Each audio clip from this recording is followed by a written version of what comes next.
So before we dive into the PowerPoint, what I want to do is just, whoopsie, this is in the way, get on the way. Well, I'm a bit busy. The video feed. Yeah. I mean, Oh, hold on, I just want to go to Daymat. Alright, so if you just look at the screen, I'm just going to show you some different resources that you can access for this very important. So, can we mute? yeah, just do that. Okay, are we all looking at the screen or at your own Daymat? Either or. Okay, so the first resource is the PowerPoint that we are about to go through. Okay, so if you ever need to refer back to that, I'll just leave it there for you. The next one is a PDF document. It says workbook, which relates to sort of like a planning workbook. It's like 50 odd pages. It goes through the different stages of how you can do. The next one is investigation document. It's very similar to the PDF planning aspect, except you can actually type into PDF. It's not just PDF, so you can work through it. That's the one I'd like to use. But if you need more information or more help, that's what the PDF is for. Then we've got external investigation. That is your actual like assessment sheet, if you will, which looks a little bit like this. Wants to load for me. What's it called? External. What is it? Yeah. Yeah. So it looks like. Please open. There we go. Right, so it's just your plain Jane. Oh, now about 6 are going to open. It's your plain Jane assessment task with all the boring bits of information and your rubric. Okay. So the PowerPoint. Then we're going to go through the next one, and etc. All right. So last year for your investigations, you chose your own topic. Is that right? Okay. No. Can't do that. Okay. So it's actually going to be very similar this year. Like you choose your own topic, but there are a couple of things we want to talk about before we get into it. So the first thing is that it is 30%. So it's a very large portion of your grades. Just to break it down for you, your external is 30%. Your practical application, so all the things that we produce on your own, such as the cooking thing that we've just done, the book project, that all of those assignments actually equal 50%. So it is that's the biggest chunk, if you will, but it's broken into smaller assessments. And then you've got your group activities, which I think I initially had 2, but I'm now going to change it to 1 just because group activities is going to be really hard for the rest of the year. So looking at it in that sort of sense, it looks like the practical application is the most, then we've got an external investigation, then we've got group. But if you break it down into each assessment, right, group assessment is 10%, practical assessment is 12.5%.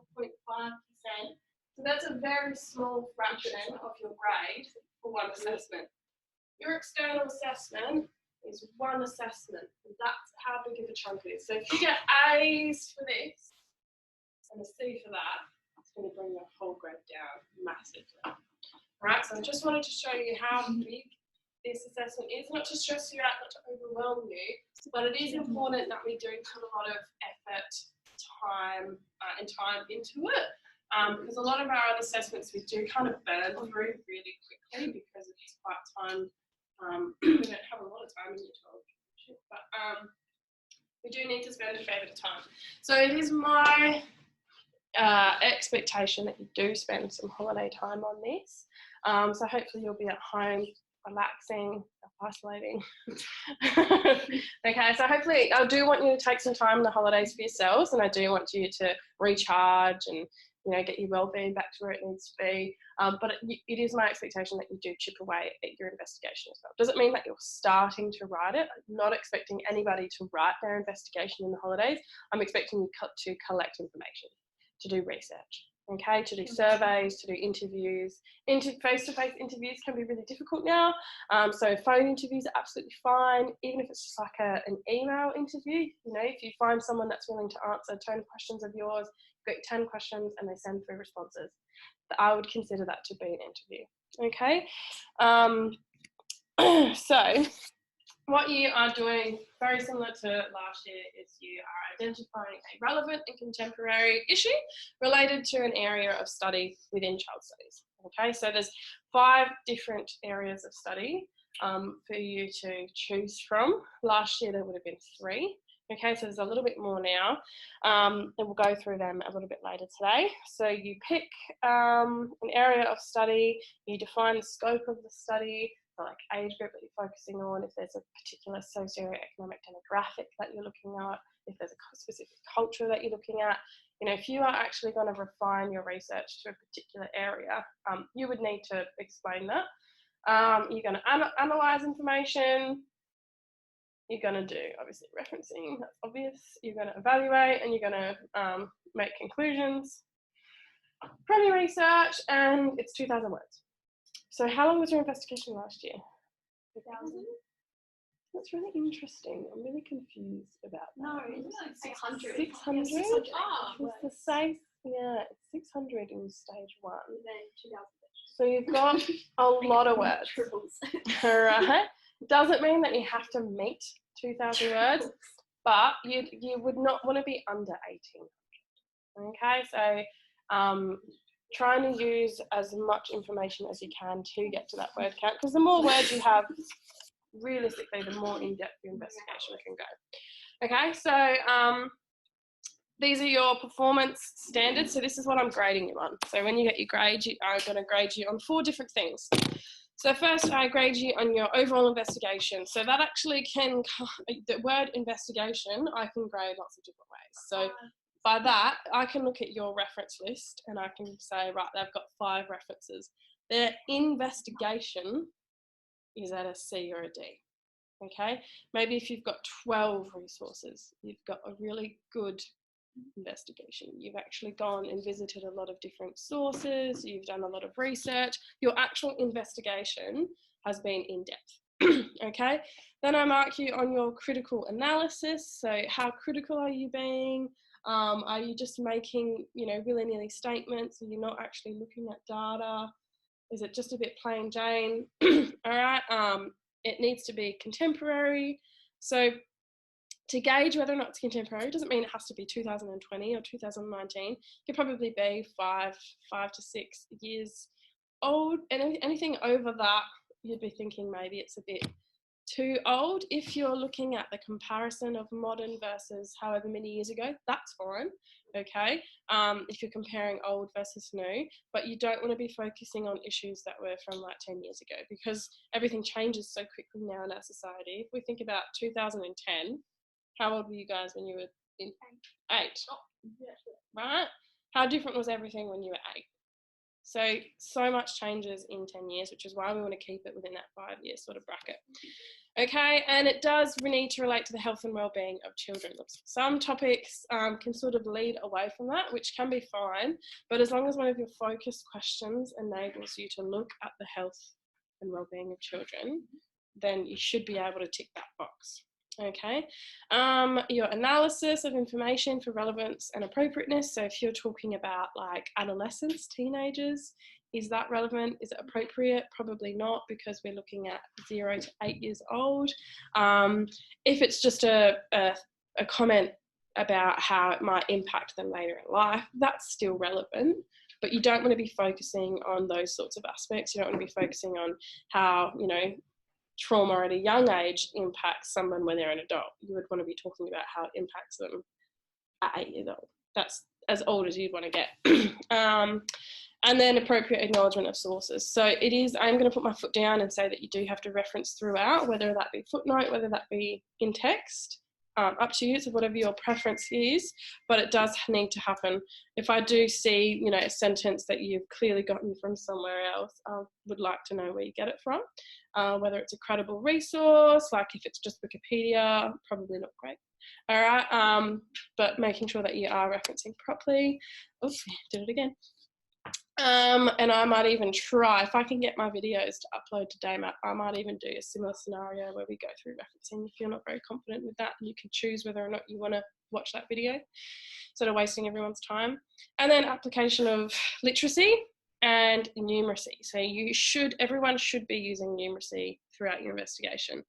So that can be in the form of using like statistics. If you choose to do like surveys, you collect data, you then collate the data, and then you would then analyze the data. So you are actually using numeracy skills in that process anyway. So I'm thinking it should be a fairly simple box to tick, but it's not just plonking in a graph and then being like, right, I've ticked numeracy. You would actually have to talk about what that information is telling everybody and how it's relevant to your investigation. Then your evaluation pretty much is like your conclusion. So how is everything overall answering your question? So it's pretty much you're just evaluating. I mean, you're investigating, right, and critically analysing contemporary trends. So that's your investigation, and then right at the bottom you need to evaluate, the contemporary trends, blah blah blah. So it's pretty much just like how well overall you evaluate everything. All right. So primary, secondary sources, just giving you a bit of a gauge, like a C could be anywhere from 5 to 7 resources. If you've got less than 5, you'd be looking at probably a D. 7, depending on how credible and how good the resources are, 7 is a good amount for a C. B might be 8 to 11 resources. A might be 11 plus, okay? So for some people's research tasks that we've just done, some people had 11 resources, okay? So it might just mean the more resources that you have, the bigger perspective you get, and you get to see different viewpoints. You would see a lot of information that contradicts with itself. So it's actually really good to get a larger amount of resources for that reason. And then you can actually see, oh, well, this is probably more true than that. Or this resource is more credible than this one because this is just a bloody Twitter or whatever. Some willy-nilly person has just said something. I don't know. Right. So, yeah, we talked about primary sources. That could be surveys, interviews. So it could be a transcript of a phone call. You might record it on your phone. Could be emails. And interviews should be with professionals. So don't interview parents and caregivers. I would survey those people.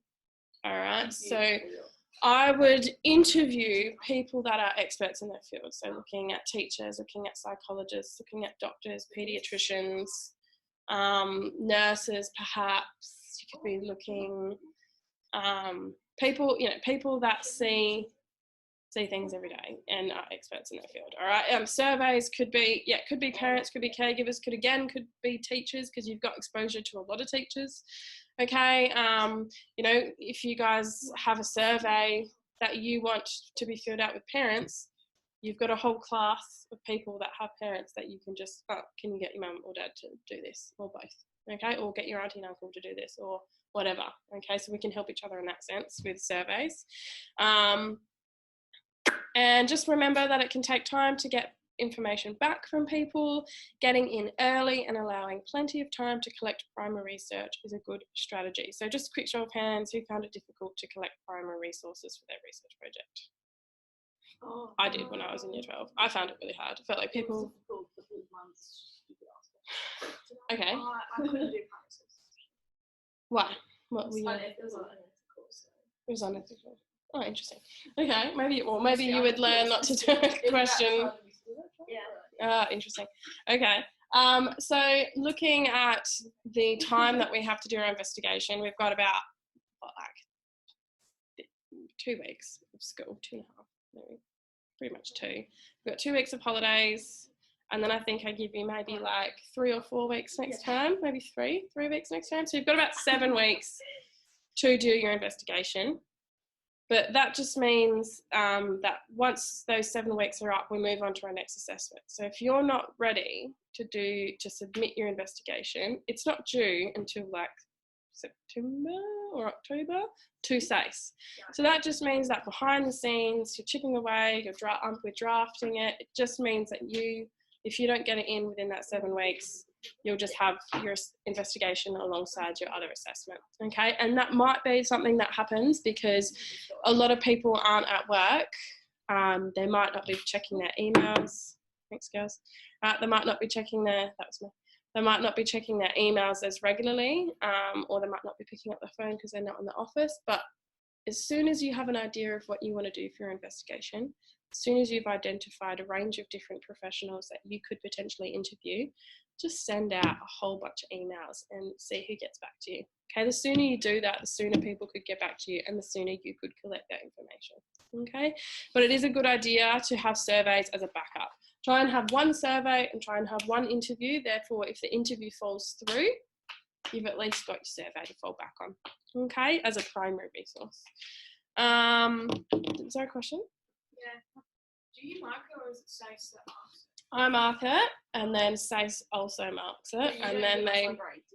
That's how it works, isn't it? You mark the piece, don't tell us what we got from you. That's what Miss Eliana said about the investigation. Didn't know that. Sure, won't tell you. I'm not sure. I could do your draft. I'm going to do your draft, and I'm not going to say, oh, well, this is. Yeah. This is a. I'm not going to tell you that it's an A if it's not. Like if I see your draft to say, right, this is a C. This is what you need to do to get it up to a B or an A. I'm very comfortable doing. I feel like it's a very appropriate part of feedback. Like drafting.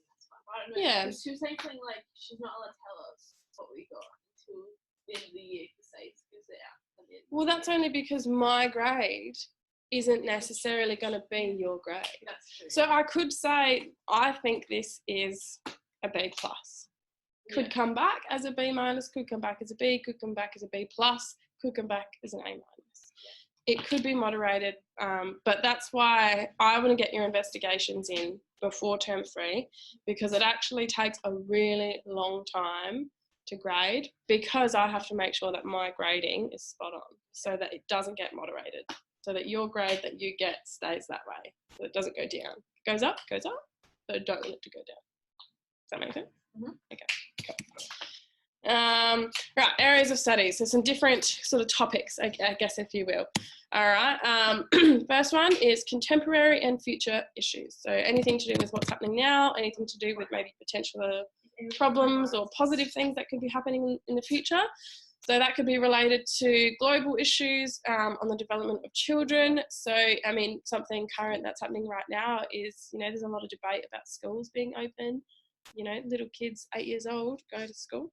Okay, there's early childhood centres. Are there any issues happening around that? Maybe in terms of health or development. If children and young children are being kept in social isolation at home, how might that impact their social, emotional development? Are they missing out on any important cognitive development by being left at home? A lot of really important learning does happen in early childhood centres. They're not just babysitting places. They don't just watch the kids play all day. They actually have strict programs that promote a range of different learning. Okay, so are the kids going to be accessing that education while they're at home for however many weeks, however many months? Is that going to put a dent in their development? That could be something that somebody looks at. Looking at contemporary issues related to health, well-being, nutrition. That's always a popular topic. Looking at safety. Whether you could be looking at cyber safety, or kids at young ages, playing, Minecraft or whatever. I don't know much about Minecraft, but I think there's like young versions of that, and I think you can chat to people and stuff like that. You could be looking at little children on TikTok. Are there potential predators on TikTok? Okay, what are the safety things around that? Maybe looking at education, identity, and just literacy and numeracy. Looking at overweight children. It's always a popular topic because there's always overweight children. Genetic and lifestyle factors. So does anyone want to have a go at what the difference between genetic and lifestyle factors are? Genetic is being born with the issue, lifestyle factors is growing up and kind of gaining it as you grow. Yeah, okay. So genetic is something that we don't really have control over. It's something that we're born with. So what might an example of that be? Yeah. Yes. Yeah. Oh, no, it's something you're born with. You can't change it. Yeah. Oh, okay. All right. Could be diabetes. It could be that you genetically find it really difficult to maintain a low weight. Okay, sometimes that is genetic. If a child's parents are overweight or obese, it actually increases the likelihood of their children being overweight and obese. It actually becomes a part of their genetics. So health could be in there. It could be that dad's not very good with numbers. He might be dyslexic with numbers. That could be something that's genetically passed down. Okay, lifestyle factors is more of a choice.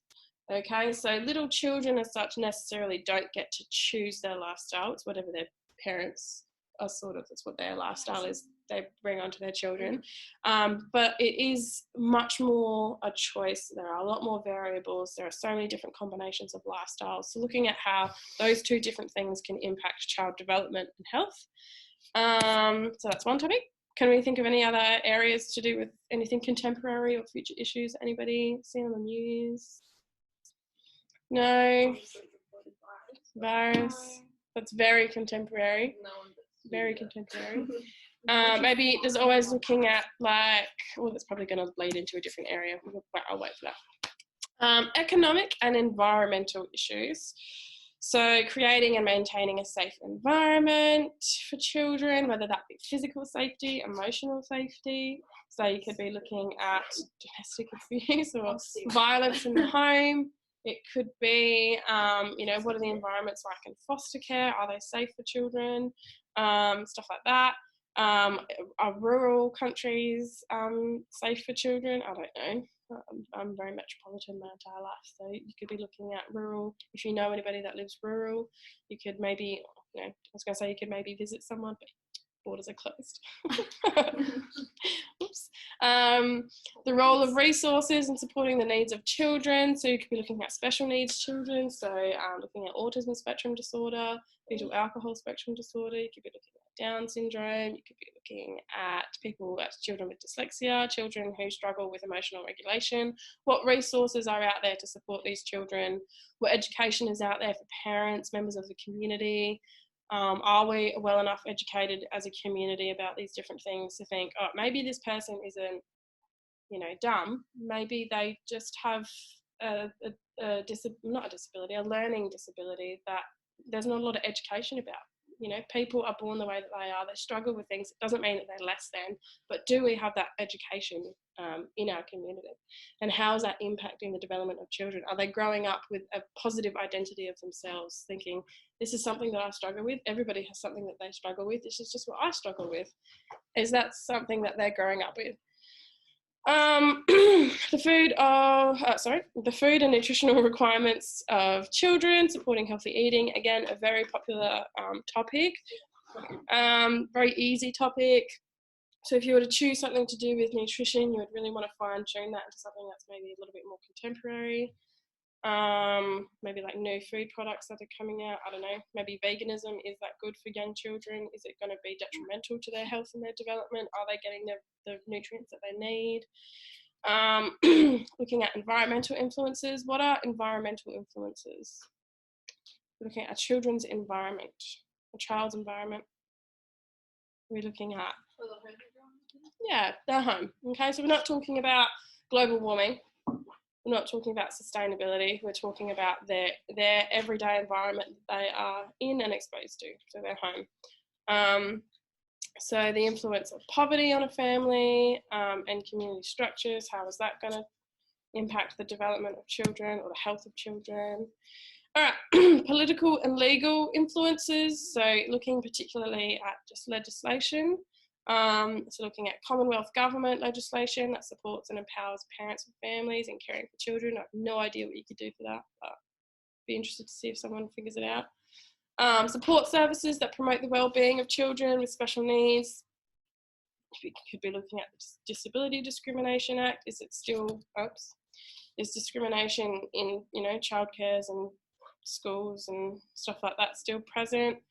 Looking at the accessibility of community services and networks. So you might even look at a rural town and whether or not children that have a range of different disabilities or learning needs can actually be supported in their rural towns, or do they have to come to metropolitan areas, which are generally a lot more expensive, a lot harder to get jobs in? So can children be supported in those rural areas?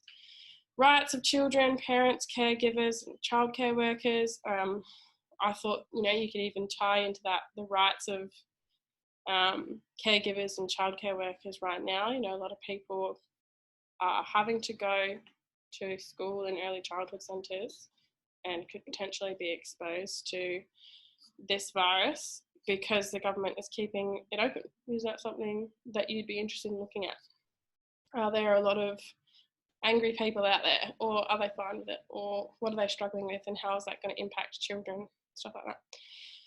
And media, you could look at anything to do with media and how it impacts the health and well-being of children, how it impacts their self-identity, how it impacts, you know, what's it called? Gender identity, I guess. You know, boys wear blue, girls wear pink. That's still very much present in today's media. Looking at, what is it? You cry like a girl or something like that, throw like a girl, stuff like that. Because it's still present in today's media. Our children still growing up with that idea of what is girl, what is boy, how is that impacting them. Socio-cultural influences, so family structures and environments, looking at diverse communities, looking at a whole range of development here. Looking at the role of play, looking at diet, again, diets in a lot of different ones. Oh, there's gender and group identity. You could look at cultural inclusivity. Is that happening for young children today? Yes, no, how can it be improved? What is that bottom one? The development of empathy, respect, and inclusivity of a range of cultures. So are people coming from international countries, and are they finding it safe and comfortable here? Can little children thrive in our schools? Are we supporting them enough? If they've got a language barrier, is that something that our schools are looking at? Technological influences, anything to do with technology fits into this bubble. So that could literally be medical advancements. So if you're looking at preemie babies, if you want to look at what sorts of technology is supporting the health and development of premature babies. You could be looking at maybe the debate between should children be vaccinated.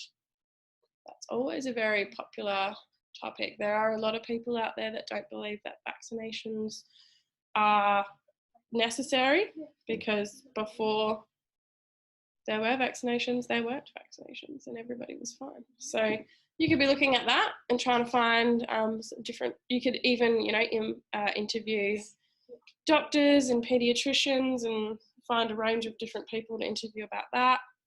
You know, do parents get their children vaccinated because they're told to, or because they believe in it? Do they just do it because they think it's what everybody else does, or do they really believe that it's important?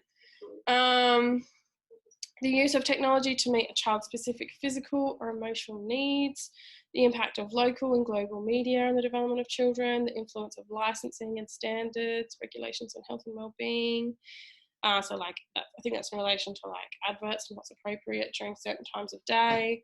Impact of emerging technologies on the health and well-being of children. You could be looking at screen time, you could be looking at social media, you could be looking at, what else? Right, anything to do with technology, really. Pretty broad. All right, so 5 pretty broad topics. You don't necessarily need to go through the topics and then find a question.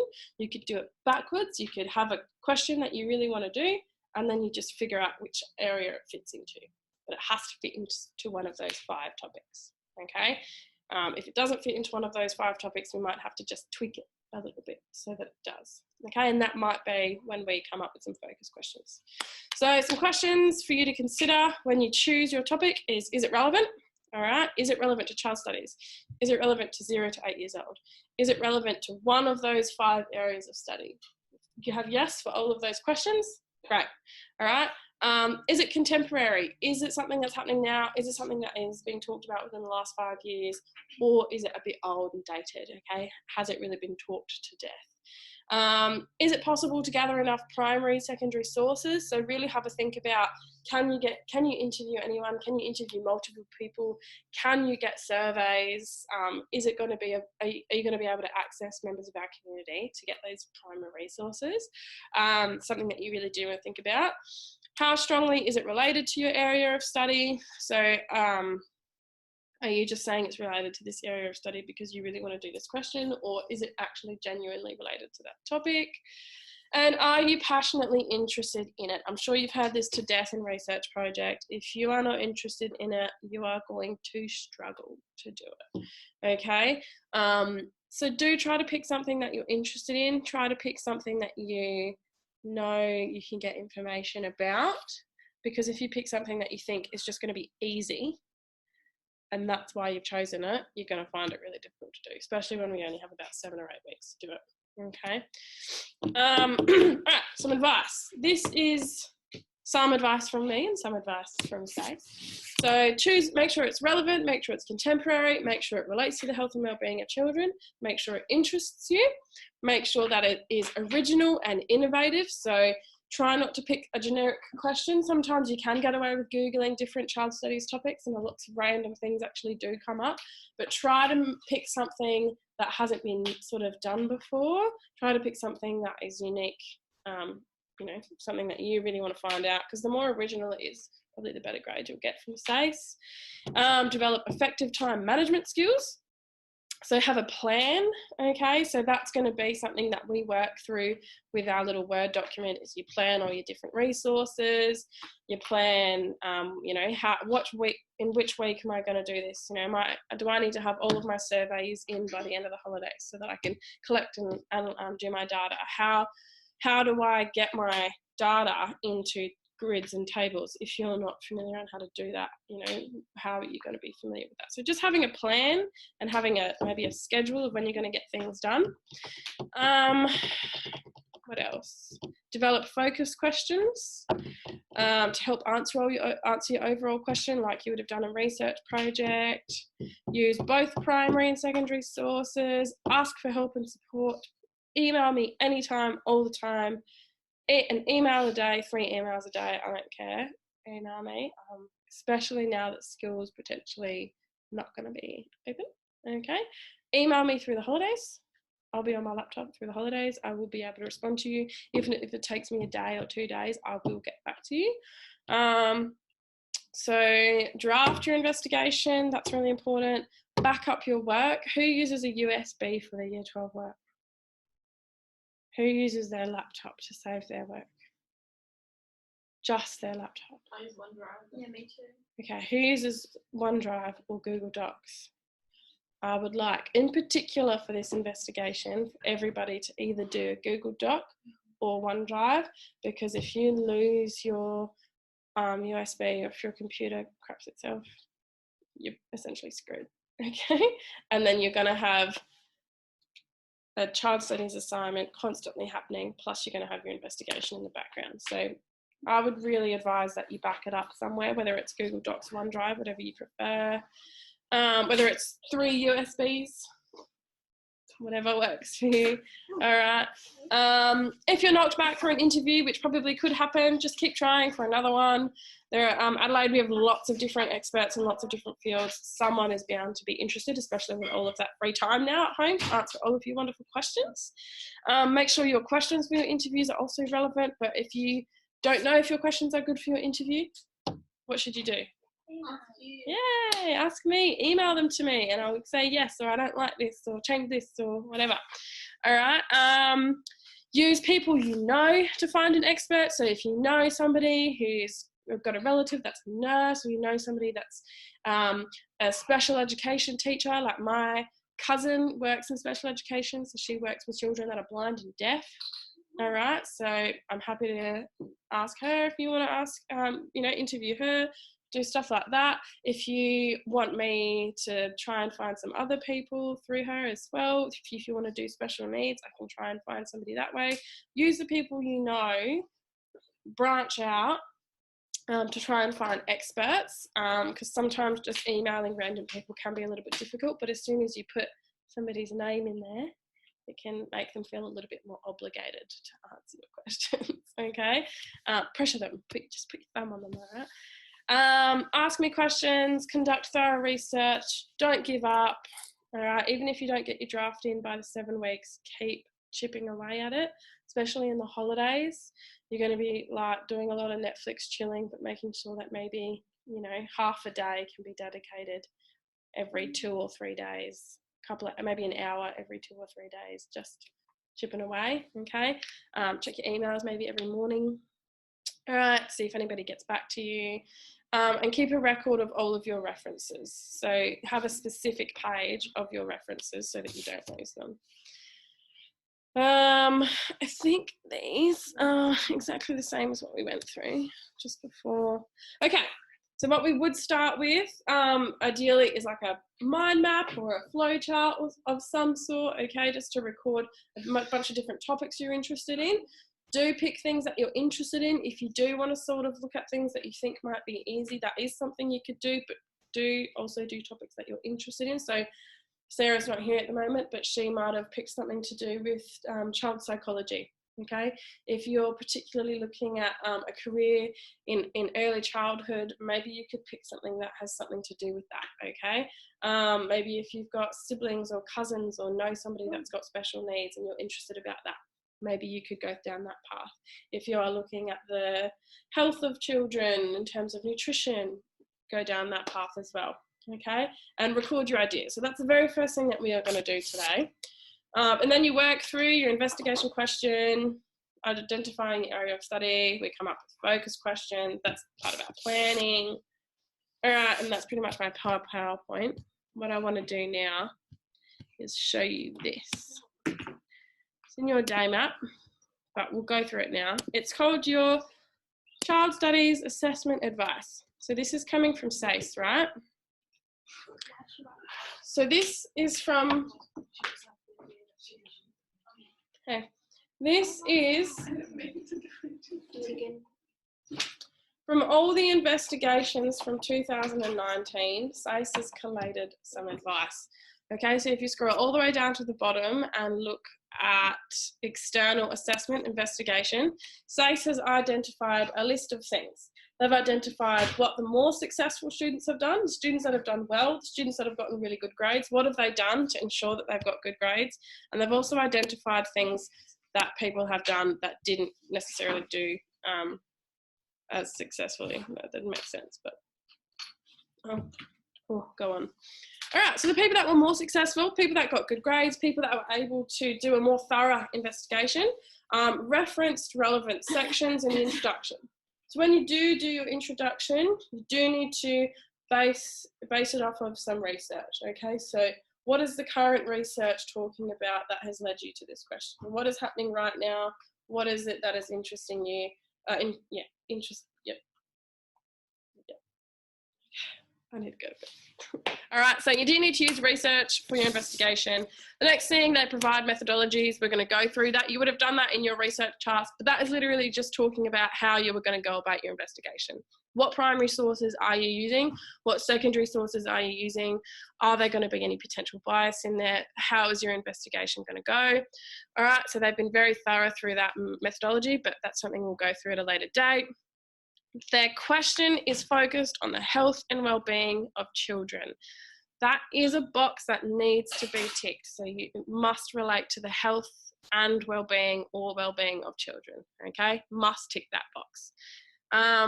They explain why the selected topic is an issue or trend and how it links to the area of study. So they don't just say, this question relates to area of study too, because they then go because blah, blah, blah, and they use research to say that, okay? They formulate well-constructed focus questions. So your focus questions shouldn't just be random. They should help you actually answer your overall question. I do have some exemplars of some investigations with some really well-structured focus questions and some less structured focus questions that we'll go through, and I'll give you maybe some homework to read through 2 different investigations and you can see a little bit of the difference. All right, I'll probably only have them up for a short time and then I'll take them back down. So formulate, focus questions. They define the scope of the topic and give good direction and insight into what is to come.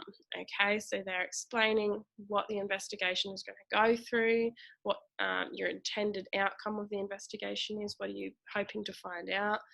They analyse and interpret within the body of investigation results, outcomes, and conclusions that were drawn from surveys and graphs. Okay, so making sure that when you get your results back from your surveys, you're actually using them throughout the body of discussion. You're actually referencing to the images, you're including an appendix, all that sorts of stuff. You're not just putting in the statistics and not talking about them. You have to do both. You have to actually talk about how is this information that you've collected relevant to your investigation? What does it tell you? What conclusions are you making? Is there any bias in it? Is it going to be really relevant? Did you only get 10 people answer your survey? So maybe this isn't the most accurate viewpoint. All right, they've used factual research and they've used credible resources. They've kept it relevant to Australia, okay, making sure that we are not really talking about American information or UK information, or making sure that it's Australian because it needs to be relevant, okay, Australia, relevant. They evaluate throughout the investigation, okay, as well as in the conclusion. So that's when you are talking about your data that you've collected. Perhaps after each focus question, you make a short conclusion about how that relates to your overall investigation, so that by the time you get to your conclusion, you've already talked about a few different things and it's just a short, sharp and shiny overall, this is what I've found out, okay? All right, less successful people, it's not as long of a list, so that's all right. They don't address bias in their sources, which we will talk about a little bit more. They do not include the qualifications or identify the area of expertise of their primary sources. So in your methodology, where you identify who you're interviewing or your surveys, you need to talk about whether or not what their qualifications are, why are they an expert in their field, why have you chosen them for your interview, okay? Not just because they were the only people that you could access, but why did you choose to interview a psychologist? Why did you choose to interview a nurse? How are they relevant to your investigation? They addressed topics which were not appropriate to the defined age group. So maybe they talked about adolescents or adults. They presented statistics within paragraphs. All right, so that might look like, 80% of respondents in my survey said this. You can actually do that, represent your data in tables and in graphs to save words. Okay, so then you would say, in reference to table 1, blah, blah, blah, the participants, etc., etc. All right, so we'll go through that a little bit more on how you use visual data throughout your investigation to save words, but making sure that you are actually trying to do that. We'll do a lesson on that as well. They included statistics but didn't analyse or interpret them. So again, there's an investigation that I want us to look at where students just put in tables and they haven't actually referenced them at all. They haven't actually talked about it at all. They included surveys that were not relevant to the topic and provided no meaningful data. So that is when you are coming up with interview or survey questions. Have me look over them. Flick them through me to an email, be like, look, I'm planning on sending out a survey tomorrow. These are my questions. Do you think that they're good for my overall topic? Because some of your questions might not give you any valuable data. You might not be able to actually use it for anything, and it's just a waste.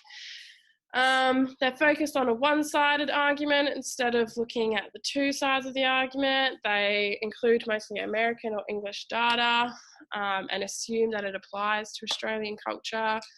They did not reference appropriately or produce large sections of work without any acknowledgement to sources. So some pretty obvious things in there, like referencing or maybe keeping it relevant to Australia. But it is always important to just have a look through what SACE has identified as being good and as being bad. So just keeping that in the back of your mind when it comes to writing your investigation and planning your investigation. It is going to be in DAMAP all the time if you ever need to access it again.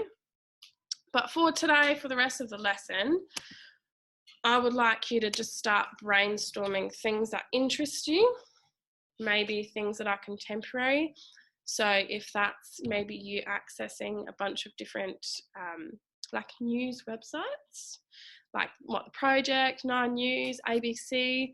Maybe you could look up some articles that have to do with children, child development school, children's health, anything of the sort. Just start doing a little bit of research today, and hopefully by the end of the lesson we might be able to pop some things up on the board. Does that sound okay?